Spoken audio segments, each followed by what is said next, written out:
Hello, everybody. This is Claudio, and I'm joined here with NASA. NASA, say hello. Yep. What's going on, everybody? We're doing this little dual com here. Actually, believe it or not, NASA, this is our first dual com for the amount of years that we've been playing together.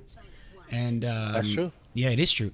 And so, I mean, look, we're adult gamers. We've been gaming for a long time, and I've been wanting to do this commentary. And by the way, the footage that you're seeing here now is Hawken is an amazing free-to-play mech shooter on PC, and NASA. NASA and I played this game 2 years ago when it was in closed beta, but now they have gone fully open beta, and I highly suggest you guys go ahead and enjoy that game for what it is. It's an amazing game, and believe it or not, as gorgeous as this game looks, it's running on DX9, and DX9 was introduced back in 2008, 2009, and I did a video on the demystifying next generation, but that's not what we're going to talk about here. We're going to talk about our thoughts on Titanfall.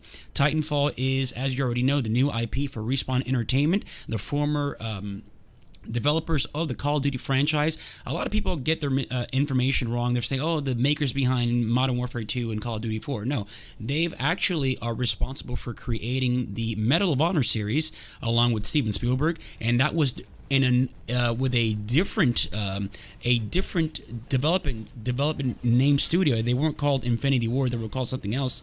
And then when that fell through and they started the Call of Duty franchise, that's when they were known as Infinity Ward. So you guys know all about the legal debacle that happened, so on and so forth. That's all old news. We're here to talk about Titanfall. And when NASA and I played the demo, we're not calling it a beta because I truly believe that there is no such thing as a beta for a AAA shooter for console consumer. I apologize, for the casual consumers. I didn't mean to say that. NASA, we jotted down 6 concerns that we have with the game, and to be honest with you, we were here with our notepads trying to come up with something good, and we did come up with some good aspects of the game, and we want to share that with you. But let's start, NASA, with one of our biggest gripe. On number 1 on the list is the 6v6 on big maps equals no action. Now please iterate on that, and I'll touch base on your thoughts as well. The problem with 6-on-6 is, since it's pilot and Titan gameplay / Titan gameplay, it's not necessarily a 6v6 in a sense that once like 2 or 3 guys get in Titans, now it becomes 4 pilots on 4 pilots or 2 Titans against 2 Titans. Because realistically, you're not fighting against, like, as a Titan, you're not battling against the pilots, and as a pilot, you're not really battling against the Titan, because it's really, once the Titan sees you, he's going to shoot you and you're dead, unless you're on a rooftop. Right. And if that's the case, he'll just dash away from you, and and you got to run across the map to catch up to him, because the mobility on the Titans is so high that it just cuts the small amount of players, it cuts it even more in half, because now you're splitting up the players, that the small amount of players in the match, you're even splitting them, dividing them even more by having them timed in Titans. It's not like it's a 6-on-6 and, oh look, this dude got a Titan, and it's still like 6-on-5, but now one team has a Titan. Right. It's not like that. So it's constantly dividing those 6 players into even smaller groups, and that makes the actual enjoyment of the game, like competing against other players, go even lower, because it's just not like it's like, even in like Battlefield, if there's a tank coming and you're by yourself on a flag, usually you just dip. Yeah, exactly. It's like, oh, a tank's coming, because you know better. Yeah. Because you have no chance, Yeah, you could get some shots in on him, but he's gonna shoot you once and you die. Unless you're a team of like 3 or 4 engineers and you guys can take that tank out. Exactly. But the thing is, the maps are so huge. I mean, what team of pilots are you gonna be playing with that you're gonna be all grouped up in one little spot on the map, fighting against one Titan? Yes.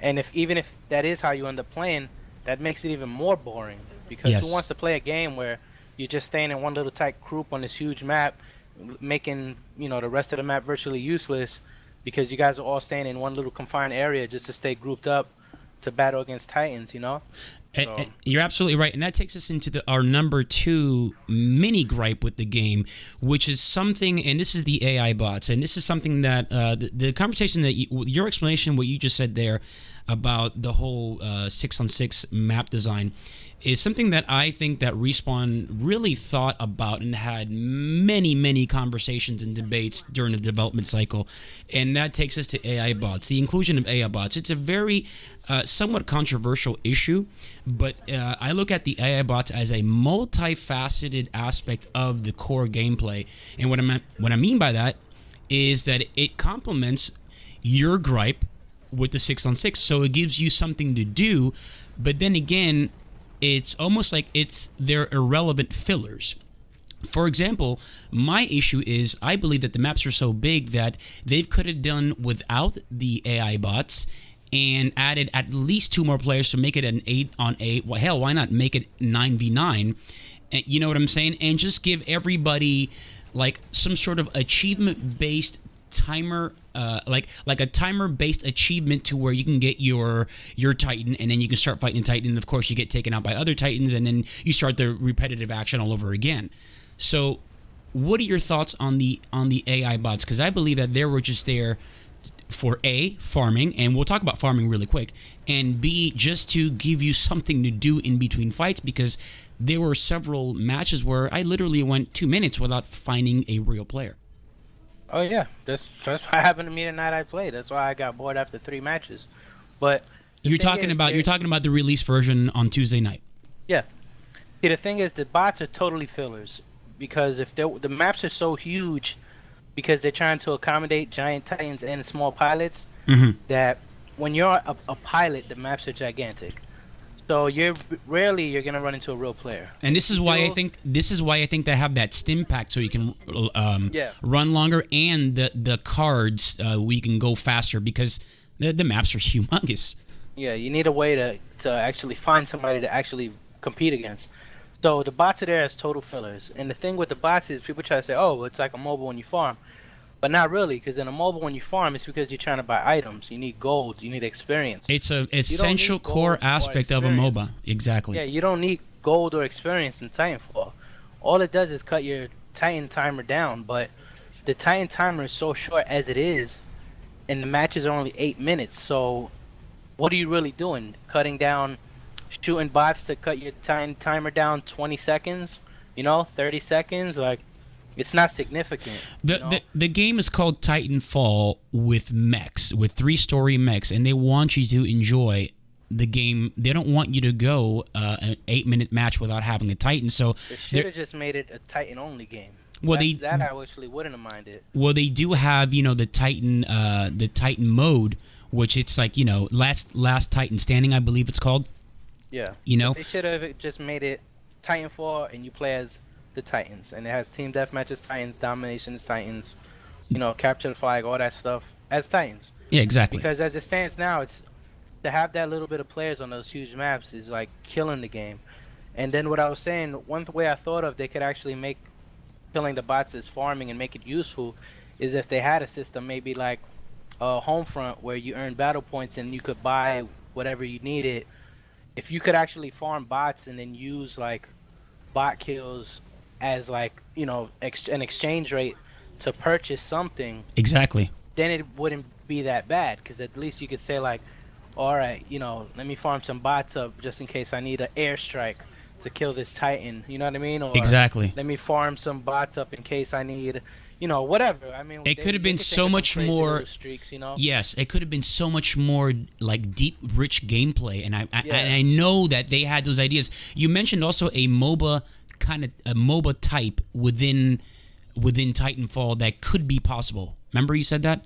Maybe that's what I'm saying. If they did that, if they had like maybe a little centralized hub where like a PowerPoint, like how in Battlefield there's certain flags that have the what's that called, AC-130? Yes. You know what I mean? Yes. So have an area on the map where you can go and cash in those bot kills for something. You know what I mean? Yes. So at least there'll be a battle. So if at least they'll have an action point, even in like regular team deathmatch mode or domination modes, like a little. Even Battlefield 2 Modern Combat had an artillery strike that was like way outside the flags, but it was a strong point on the map that you needed control of at the same time.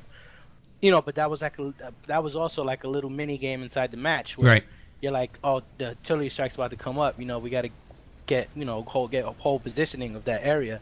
So even if you had a little hub where you can go buy some extra HP, buy some like an armor suit that lasts 30 seconds. Yeah.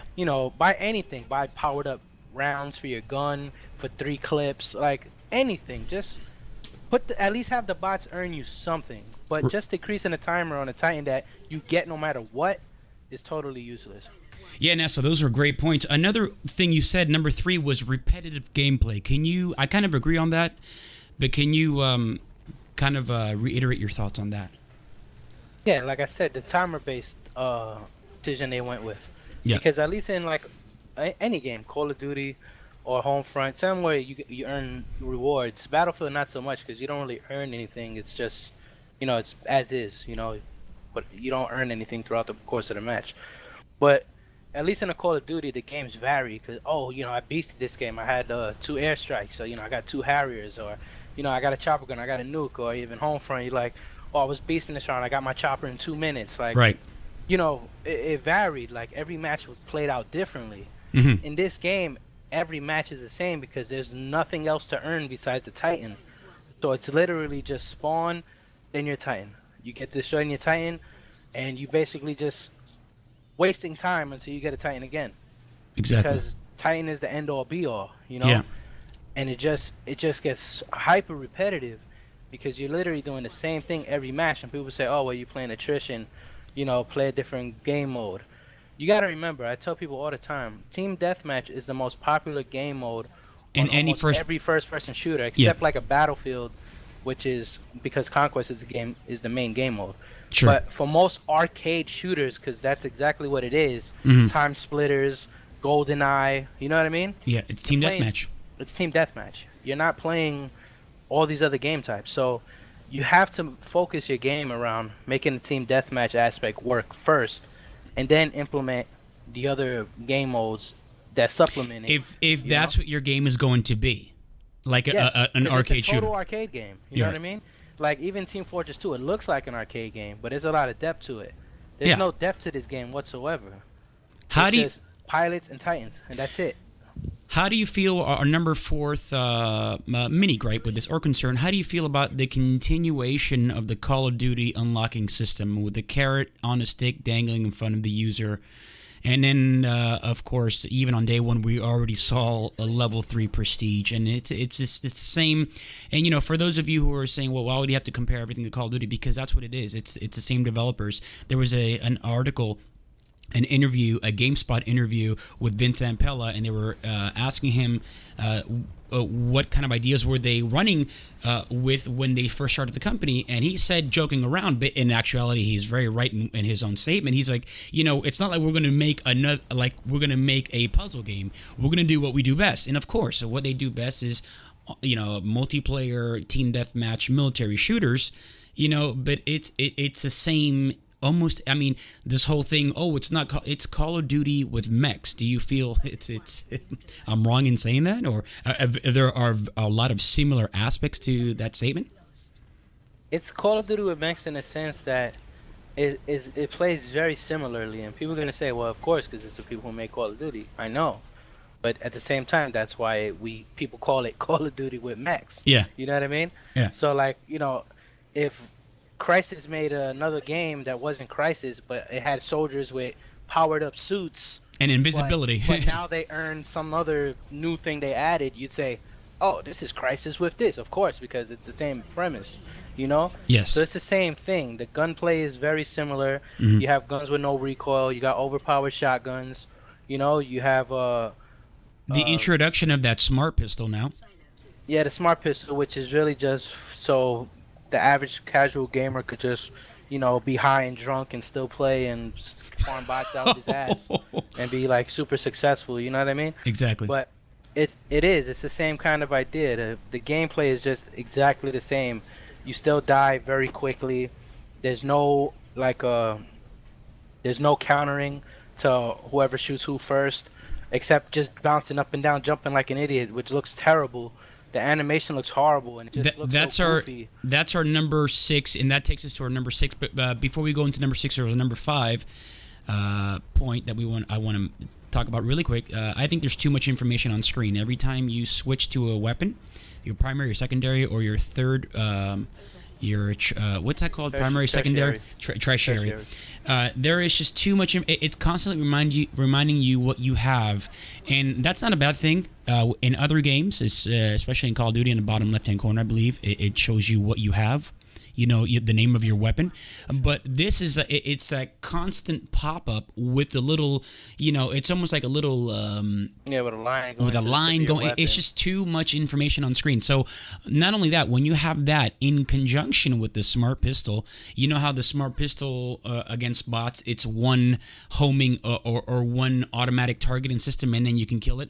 But with a real player, if and when you find one, it takes 3 lock-ons, and then so what that does.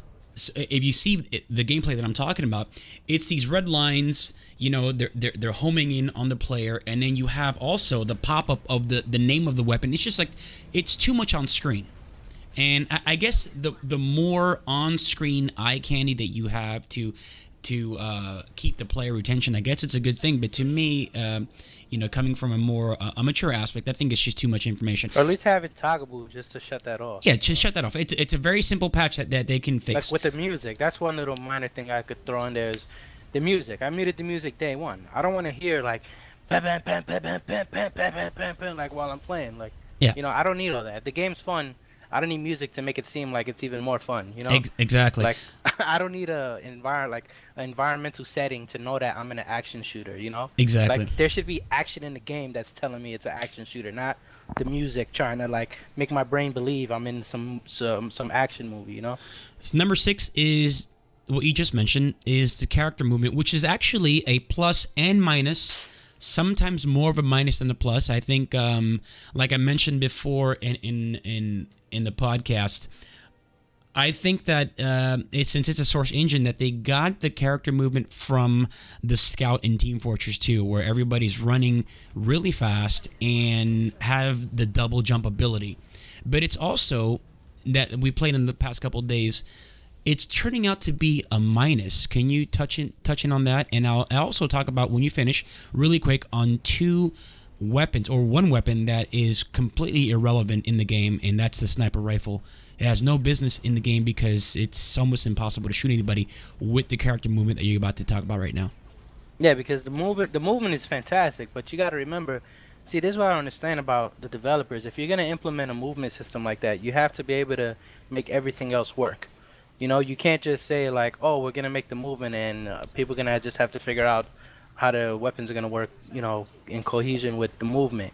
And it kind of doesn't, because now every time you get within 10 feet of somebody, it becomes just a jump up and down. A double jump fest. Battle until one of you guys kills each other, which in turn, I see in a month from now is probably just going to become Titanfall, with just everybody using shotguns. Exactly. Because you move so fast anyway, it's not like you need to be tactical. Like, and that's something that I told you. I could take a shot at a guy and he could be 60 feet away from me, and I could just pop my stim and run up to him and be there in 2 seconds. You know what I mean? It's not like I have to travel. It's not like I got to worry about distance. It's not like I got to worry about taking cover, because since there's almost a building or like a multi-tier level at every area of the map, you could easily get around without somebody being able to shoot you. So it's going to end up being a shotgun fest. That way, if you see a guy, you can just shoot him once and he's dead. Yeah. And you have to go there shooting at a guy who's bouncing up and down like a ping pong ball, it just looks totally ridiculous. It does. Like, I saw a guy jumping in front of me, and I said, I feel like I'm playing in a cartoon, because it was so like fake, like beyond like unrealistic. And it's not supposed to be an arcade game; it's supposed to be hyper realistic. But it just looked too out of place. The movement, like the way the character bounces, the physics seemed like just all goofy, Yeah. And I don't know, it doesn't seem like that aspect of the movement works. But the movement itself is great. But as far as being in cohesion with the shooting in the game, I don't think it works that well. All right, so we covered six bullet points on our issues with the game. Let's move on to the positives. Character movement was actually plus and a minus, a positive and a negative. But let's talk about some positives. And I believe number 7 was the fact that it's a new IP. It gives, quite frankly, a reason for, I'm sorry to say this, but for the Xbox One owners to own the console in the first place at 792p. I'm sorry, I just had to say that. But what are your thoughts on that? Yeah, almost every game it seems that comes out now is just a generic military shooter with, a hint of, a little bit of Call of Duty, maybe a little bit of Battlefield in there, a lot of Homefront that they jack everything from Homefront, But it just seems like they're all the same game with just a little hint of whoever made them here and there. Right. You know what I mean? So at least to have a totally fresh idea, that's cool. At least it's like, all right, they try to do something different. But like I said, if you're gonna do something different, you gotta really like go the extra mile. Because if this was any other developer besides these guys, and they came out with a game like this, people would rip it to shreds. You know what I mean? Yeah. Like any little minor thing, they would say like, I'm not playing this game anymore. You know what I mean? And that's basically what they did with Homefront, with Medal of Honor. They'll point out one gripe and say, oh, this is unplayable. I'm not playing it. You know what I mean? Yeah. But Titanfall is totally gets a free pass. Yeah, on every single topic. All right, and that takes us to number 8, and that is constant action. And by action, I don't mean action like an action movie, but you meant action as in there's always something to do. Yeah, so it keeps you busy. I was saying like, if you're at work and you're busy at work, it's not like you're having the best, like most like partied out, super fun time at work. It's just like, oh, the day's going by. I was real busy today. You know what I mean? That's how it feels. It feels like there's a lot of stuff to do, and I kind of had it confused as thinking it was like, oh, this game's fun because the time is flying by fast, right? Mm-hmm. But what it ended up being is the time was going by, but not necessarily because I was having fun, but more so because there was just a lot of stuff to do, which is a good thing because then the game will be a total like slumberfest. But right. So that's good because it keeps you, in tune into the match.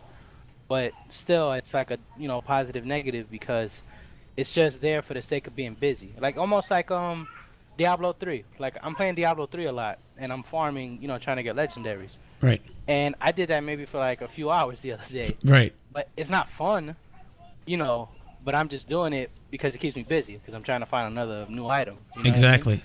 So that's kind of like what it is. The game keeps you busy. So you're constantly doing something, but it's doing something.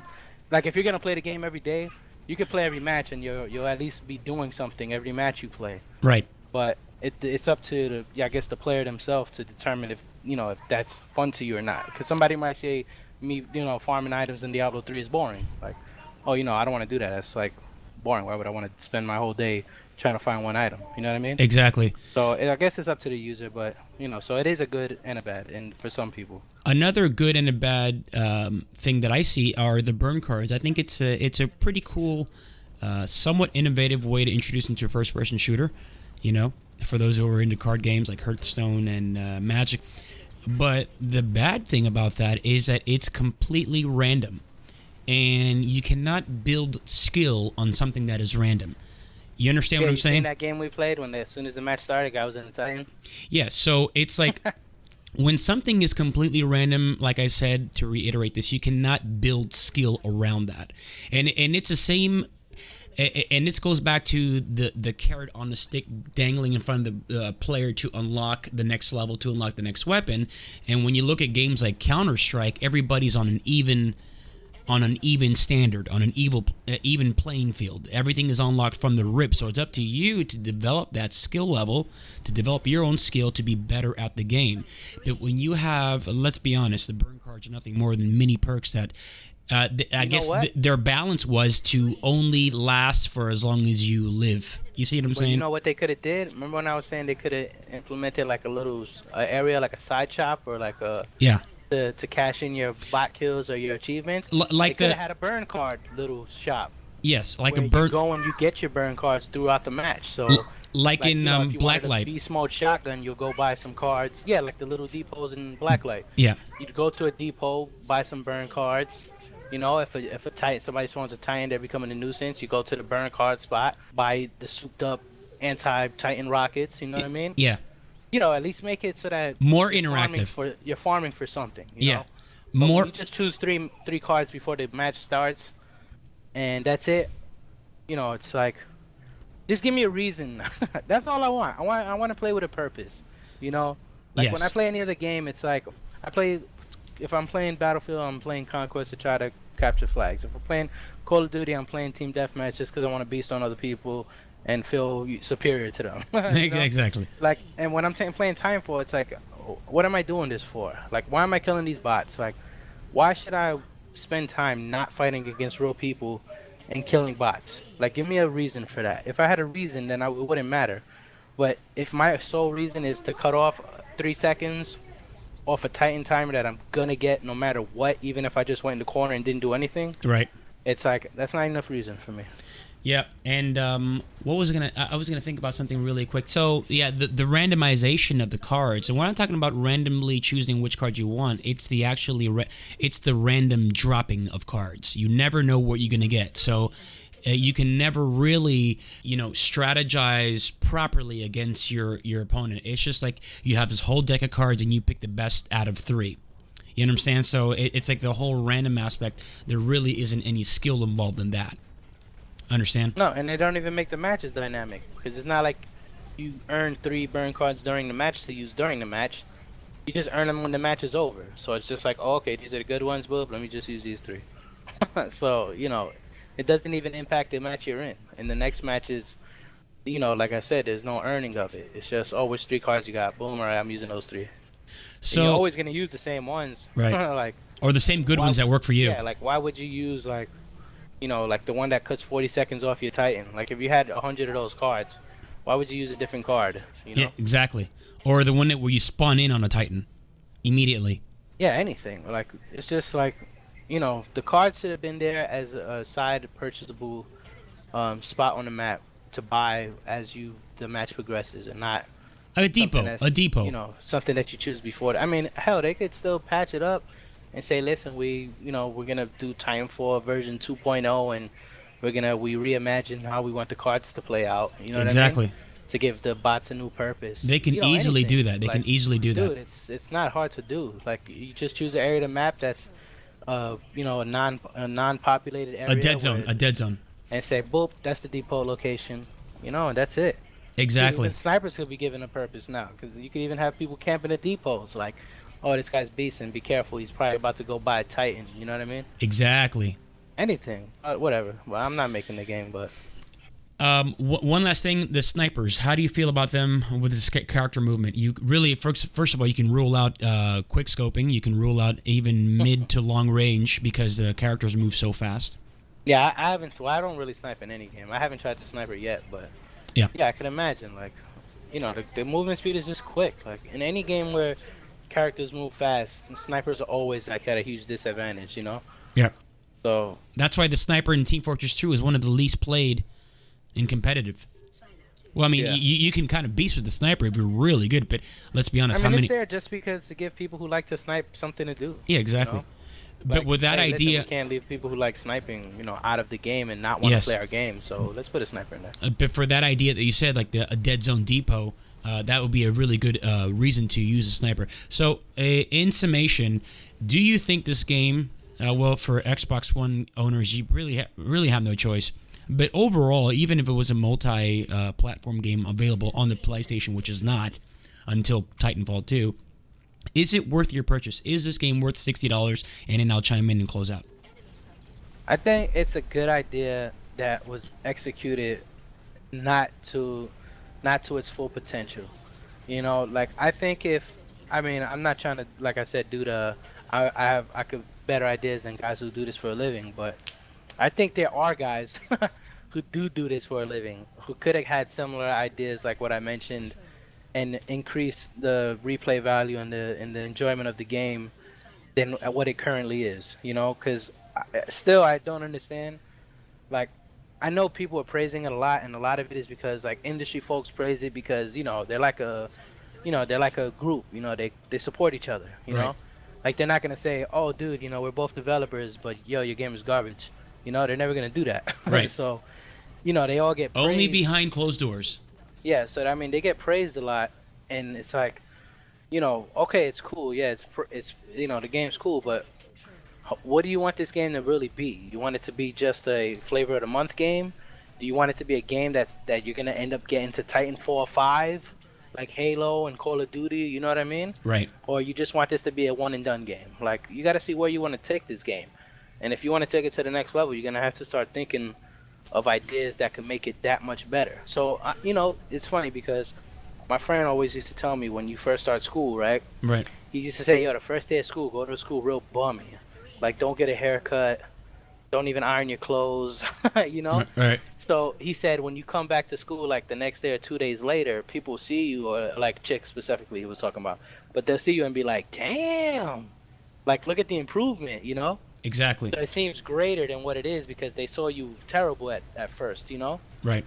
So unless they're holding stuff back, so when they're, because I'm sure they're already making Titanfall 2 probably, but so at least now if they're holding stuff back so they can say, oh look, like, you know how they say, oh, we tried with up to 100 players and 6v6 was the sweet spot. Right. I'm sure in Titanfall 2 they're going to be like, now 12-1-12 gameplay, you know what I mean? Exactly. Or they're going to be like, now this, and it's all going to be stuff that is going to make the game better, and it's just going to be like Call of Duty where they say, oh, this sucked in the last one, we made it good in this one, you know what I mean? Titanfall 2 could be really good, but I hope the stuff that isn't in the game wasn't purposely left out, so they have room for improvement. Right. I would rather want to believe that they honestly thought this was as great as it can be, but if that is the case, I think the people who made those decisions don't really have a good idea of what kind of game is gonna really keep people, you know, in tune and playing for a long time. Right, and then there's the fatigue and wear and tear of the entire first-person shooter genre. Now, as we leave out, you bought the game at a discount. Another reason why PC gaming is great. You know, you have options of payment. I bought it. I bought the digital deluxe copy for $45. There are ways to do that, and you know, a lot of people paid full brick and mortar retail prices, $60 plus a $25 for the season pass. You're talking about an $85 game plus a $60 for Xbox Live. You're talking about $145. So you either pay $145 or you pay, and if you on the PlayStation 4 and you want to get this game and you want to go out and buy an Xbox One specifically for this game, I believe that wouldn't be a very wise decision unless you have the money to burn. But even so, with the NVIDIA's new GTX 750 Ti, the new family of the NVIDIA cards, for $150, you can play Titanfall on high settings. But yeah, that's all we have to say for now. And NASA, any final thoughts, final closing comments before we leave? Yeah, the game isn't terrible. It just has a lot of room for improvement. It has a lot left to be desired. Right. Which is a hidden positive, because that means the game can be that much greater. But I just think it's still not there yet. I think the idea is there, but the implementation of it isn't there yet. Right. So, ladies and gentlemen, that was NAS1. I'm Claudio Sad. Be sure to follow our Twitters and subscribe to our channels. And I hope you like this in-depth analysis and review of the game. I would like for you to appreciate the fact that I'm showing you what we think is a better mech shooter, and that is Hawken. It's free to play on Steam. Go out and check it out for your own pleasure. Once again, this is NASA and Claudio. We'll see you in the next video. All right, man.